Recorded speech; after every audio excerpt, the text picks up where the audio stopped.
મંદહાસ રુચિ રારનાંબુજમ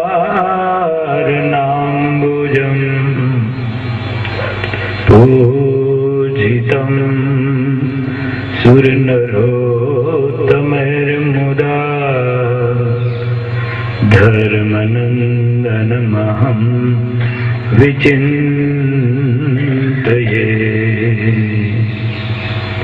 યદપાંગ પરિષ્પંદે વિશ્વમેતત વ્યવસ્થિતમ સ્વામિનારાયણ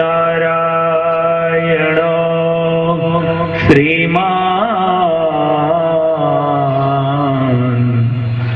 સોયં વિજયતે રામ સોયં વિજયતે રામ। બોલો સ્વામિનારાયણ ભગવાનની, શ્રી નરનારાયણ દેવની, શ્રી રાધા કૃષ્ણ દેવની જય, શ્રી બાલકૃષ્ણલાલની જય। તો બોલો બાપલા। શ્રી રામચંદ્ર ભગવાનની, શ્રી વિઘ્ન વિનાયક દેવની, શ્રી કષ્ટભંજન દેવની જય। ઓમ નમઃ પાર્વતી પતય હર હર મહાદેવ।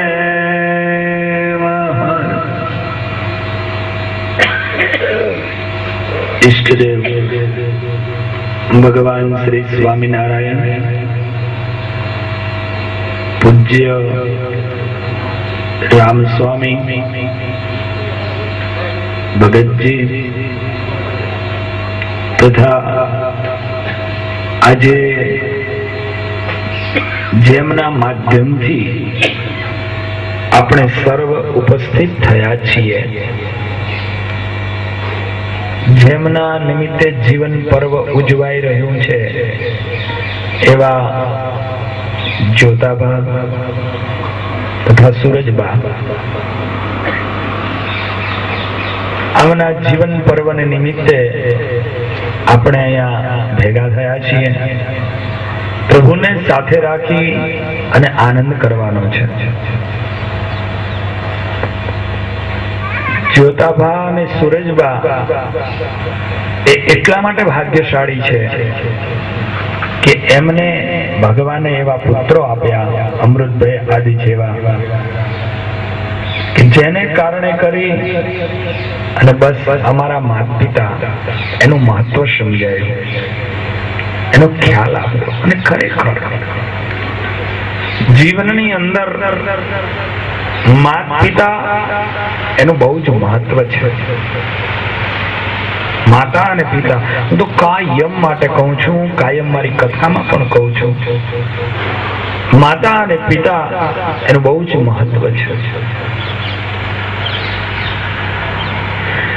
ભગવાનનું બીજું સ્વરૂપ જો કોઈ જોવું હોય, પરમાત્માને તમે મૂર્તિમાં તો જોયા છે, મૂર્તિમાં તમે પરમાત્માના દર્શન કર્યા છે, પણ હરતો ફરતો પરમાત્મા તમારે જો કોઈ જોવો હોય તો એ તમારી માં છે, હરતો ફરતો પ્રભુ તમારે જોવો હોય તો એ તમારા પિતા છે, અને ત્રીજા તમારા ગુરુ છે। માતા પિતા અને ગુરુ છે એ હરતા ફરતા ભગવાન છે। ભગવાનનું બીજું એ રૂપ છે। એ આપણે જે દિવસે જન્મા હશું, શું આપણને આ દુનિયાની ખબર હતી? એ દોડી દોડી અને એક દીવો પ્રગટાવેલો હોય તો નાનું એવું બાળક ભાખોડિયા ચાલતું હોય, ઢીચણિયા ચાલતું હોય, અને નાનું એવું દોડતું દોડતું પેલા દીવાને પકડવા જાય। એને ખબર નથી કે આને પકડવાથી શું થશે। માં એનો હાથ પકડે, એની કમર પકડે અને પાછો વાળે. ઓલો રોવા માંડે તો માં એને સમજાવે, એને સ્તનપાન કરાવે. એ માં કે એ બાપ તે દિવસે જો આપણને એ રોકનાર ન હોત તો આપણે ક્યાં પહોંચ્યા છે? આપણું શું થાત? એટલા માટે આપણને જે ઉછેરીને મોટા કર્યા છે, આપણી અંદર જે કઈ આપ્યું છે, જે કઈ કર્યું છે, આપણે જે કઈ છીએ, આપણું અસ્તિત્વ, આપણું ખાસ કરીને મારા યુવાન ભાઈઓ સાંભળે, પિતાનું એટલું મહત્વ છે. આપણી જિંદગીની અંદર આપણું કઈ પણ જો અસ્તિત્વ છે, આપણા જીવનમાં આપણું કઈ બી અસ્તિત્વ છે, તો માત્ર ને માત્ર આપણા માતા પિતા અને આધ્યાત્મિક જીવનમાં આપણા ગુરુ, આ ત્રણ વ્યક્તિના કારણે જ આપણું અસ્તિત્વ છે.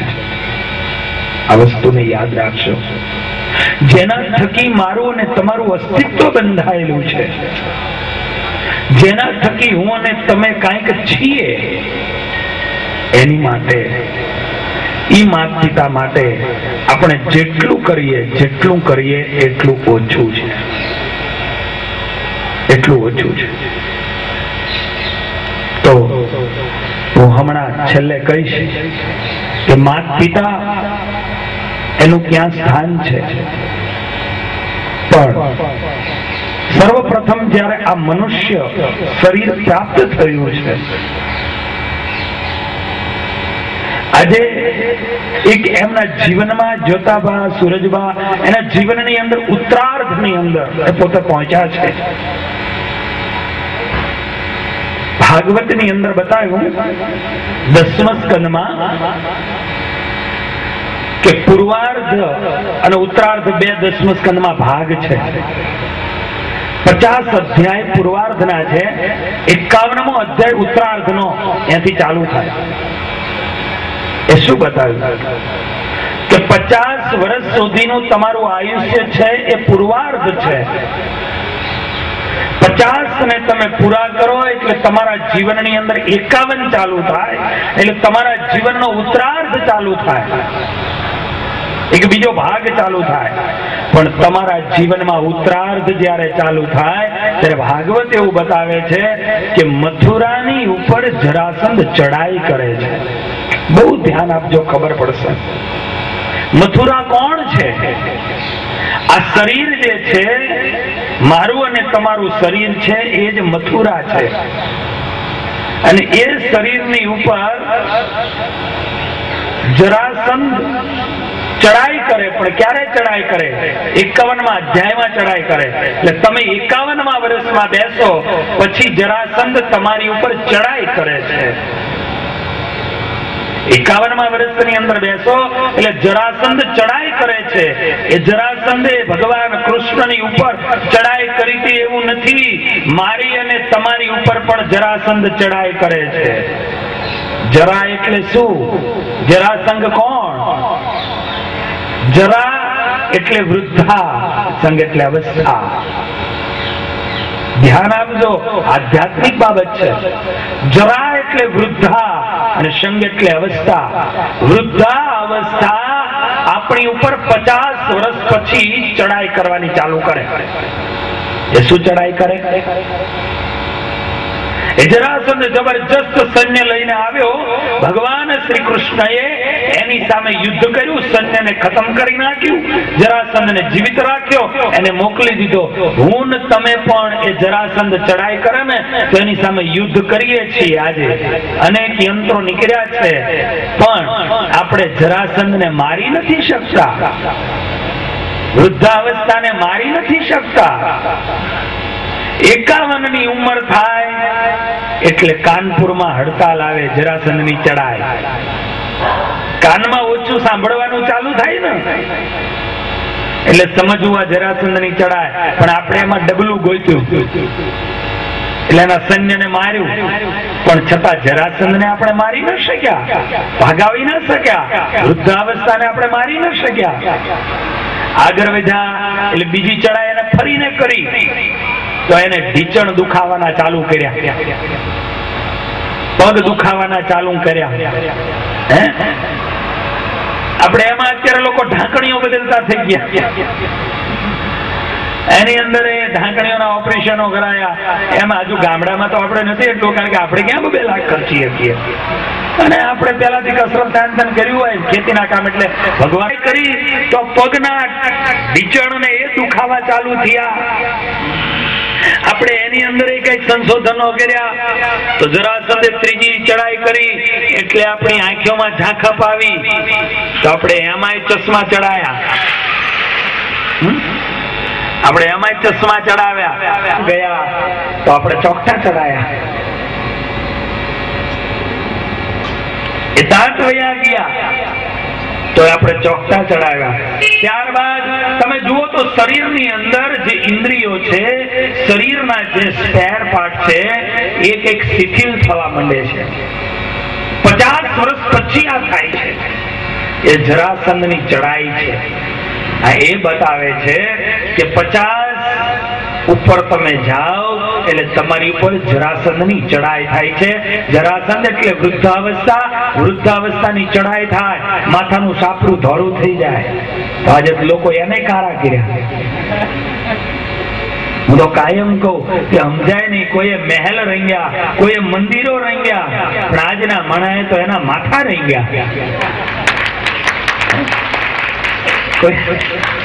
કોઈએ મહેલ રંગ્યા, કોઈએ મકાનો રંગ્યા, કોઈએ મંદિરો રંગ્યા, પણ આજના માણસે તેના માથા રંગ્યા. વૃદ્ધાવસ્થા, આ વૃદ્ધાવસ્થાની ચડાઈ છે. અને એ શું કહેવા માંગે છે? મને અને તમને એ ચેતવવા માંગે છે કે ભાઈ ચેતી જાઓ. ચેતનર ચેત, તું ચેતી જા, તું જાગી જા. હજુ તારી પાસે સમય છે. અને ત્યારબાદ આંકડો પણ આપણને કહે, 50 પછી શું કહેવાય સાહેબ? 51. વન. હવે તું વનમાં જા, વનમાં જવાને લાયક છો. હવે ચાવીઓના જોડા નો ફરી સાહેબ. 51, 52, 53, 54. તું વનમાં જા, વનમાં જા. આંકડો પણ આપણને એમ કહે કે તું વનમાં જા, વનમાં જા. આપણે નો સમજીએ એટલે 60 થાય. અને 60 થાય ને એટલે પછી કે 61. હવે તો 60 થયો. 60 બન્યો તે ભગવાનને નો ભજ્યા. તને વનમાં જવાના આંકડા 10-10 વર્ષથી કહે છે, છતાં તું ભગવાનને નથી ભજતો. અને ભગવાનને નથી ભજતો માટે તું 60 છો. 61, 62, 63, તું 60 છો. આંકડા પણ મને અને તમને સમજાવે છે કે આપણે શું કરવું જોઈએ. આપણે ક્યાંય પણ જ્ઞાન ગોતવા જવાની જરૂર નથી.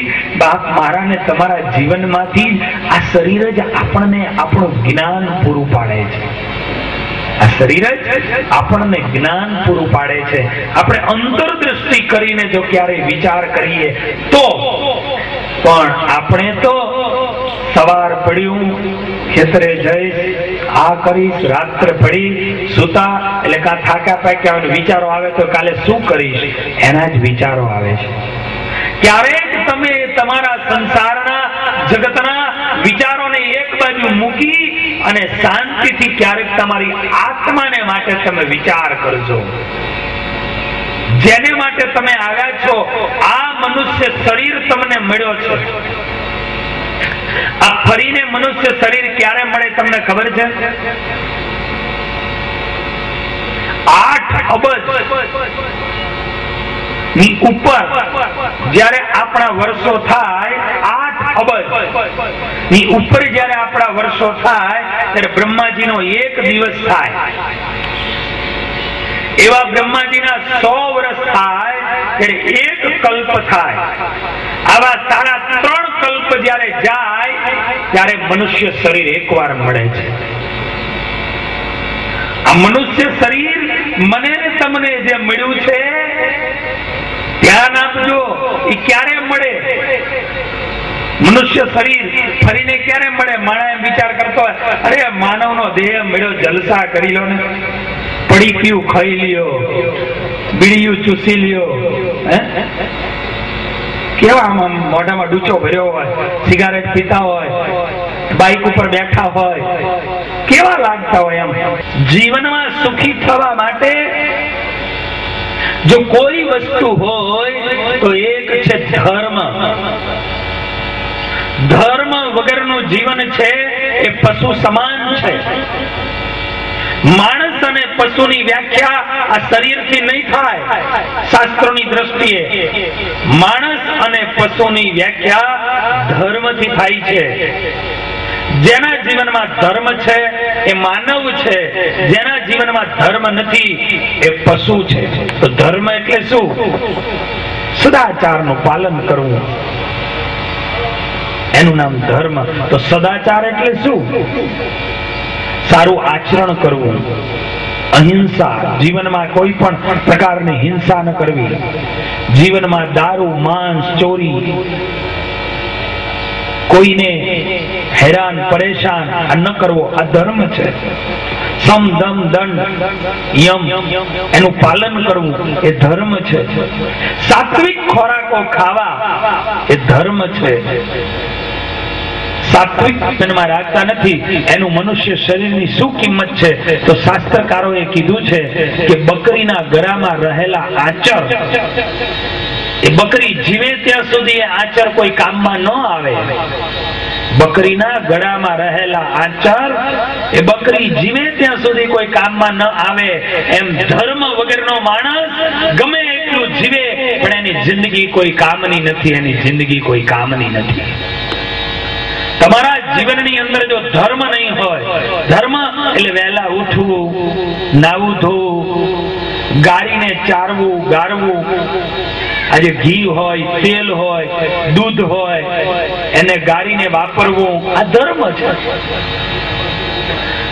શાસ્ત્રોમાં બતાવ્યા પ્રમાણેની વસ્તુ ખાવી, ના પાડેલી વસ્તુને ન ખાવી, ના પાડેલી વસ્તુને ન પીવી, આ ધર્મ છે. આવો ધર્મ દરેક વ્યક્તિએ પાલન કરવાનો છે અને એ ધર્મનું પાલન કરશો તો જ તમે આગળ વધી શકશો.